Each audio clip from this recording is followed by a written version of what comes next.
గతంలో మరి సునీల్ కుమార్తో చెంచాగిరి చేసి చాలా దందాలు చేసిన తులసి అనే ఒక వ్యక్తి మరి ఇప్పుడు గుడివాడలో మరి హవా అంతా అతను నడిపిస్తున్నా అంట. మరి ఎమ్మెల్యే గారు కూడా వెనిగల రాము గారు నాకు మంచి స్నేహితులు.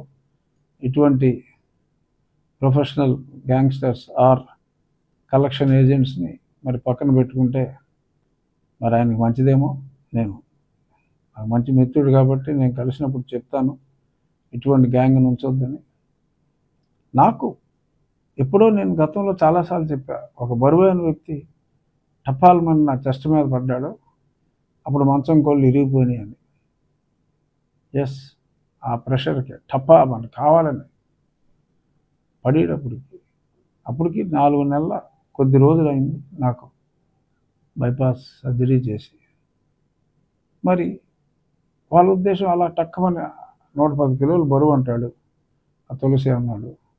బరువైన వ్యక్తి అని చెప్పా. తర్వాత మరి ఇతను చాలామందికి ఆ దందాల్లో భాగంగా ఎవరనుకుంటున్నాం RRRని వేసేసింది నేనే అని చెప్పి మరి ఆ వ్యక్తి చాలామందికి చెప్పుకోవడం జరిగిందంట.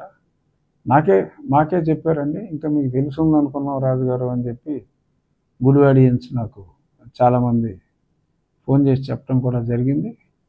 ఈ వివరాలన్నీ కూడా నేను తెలియజేశాను. డెఫినెట్గా మరి ఆ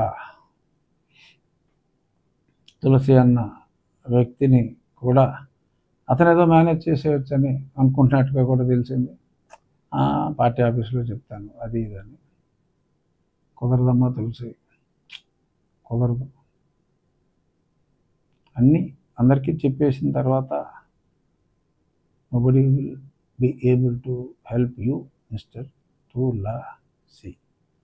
సో అతను పర్సనల్ స్టాఫ్ని తీసుకొచ్చి రెగ్యులర్ స్టాఫ్ని అయితే మళ్ళీ ఎప్పటికప్పుడు తెలిసిపోతుందని చెప్పి పర్సనల్ స్టాఫ్ ఇదిగో ఇలా ఈ కలెక్షన్ ఏజెంట్ని, అతని ఇంట్లో పనిచేసే వాళ్ళని, అతను ఓన్ పీపుల్ని తెచ్చుకున్నాడు సునీల్ కుమార్. అక్కడ సునీల్ కుమార్ ఉన్నాడు, పిక్చర్ చేసింది సునీల్ కుమార్. సరే, ఇవన్నీ విచారణలో ఎలాగో తెలుస్తాయి. నేను గతంలో చెప్పిన దాన్ని రిపీట్ చేస్తున్నా అంతే.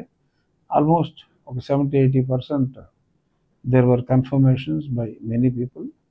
ఇప్పుడు కూడా మరి ఆ కుట్రలో భాగంగా మరి సీతారామాంజనేయులు గారు, ఇతను రఘురామరెడ్డి కూడా ఉన్నాడు. బహుశా రఘురామరెడ్డిని కూడా కనపడకుండా చాలామందిని వేసేసాడు రఘురామరెడ్డి. మరి ఇప్పుడు ఫైనల్ వ్యక్తి వీళ్ళందరూ విచారణ అయిన తర్వాత మరి నేను డిమాండ్ చేశా పివి సునీల్ కుమార్ని ముందు బయటికి వెళ్లకుండా అడ్డుకట్ట వేయాలని. మరి దుబాయ్ ఇటువంటి చోట్ల చాలా ఆస్తులు వేరే వాళ్ళ పేరు మీద కొన్నట్టుగా తెలిసింది. ఎంక్వైరీలో అవి కూడా బయటికి రావచ్చు. బట్ ఎక్కువగా మామూలుగా కూడా డ్యూటీలో ఉన్నప్పుడు కూడా విదేశాలకు ఎక్కువ పర్యటనలు చేసిన వ్యక్తి పివి సునీల్ కుమార్. మరి ఆ పాస్పోర్ట్ వెరిఫై చేయమన్నాను. మరి అతను పిలిచినప్పుడు ఆ పాస్పోర్ట్ కూడా పిలవాలి. ఎన్నిసార్లు ఫారిన్ ట్రావెల్ చేశాడు, ఎన్నెన్ని గోల్ఫ్ కోర్సుల్లో అతను జల్సాగా గేమ్స్ ఆడుకున్నాడు. ఒక నిజంగా నిజాయితీ గల వ్యక్తి.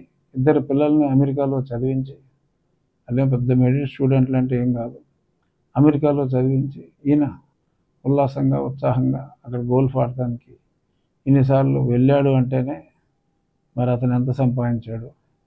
ఈ తులసి లాంటి వాళ్ళని అడ్డం పెట్టుకుని, ఇంకెవరెవరిని అడ్డం పెట్టుకుని ఎంత సంపాదించాడు అనేది కూడా ఇవాళ కాకపోతే రేపు, రేపు కాకపోతే ఎల్లుండు ఇవన్నీ కూడా వస్తాయి.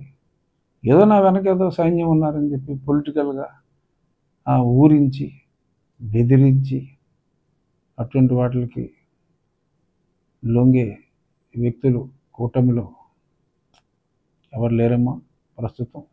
అంచేత ఆ ప్రయత్నాలు చేసినా ఫెయిల్ అయి ఉంటారు.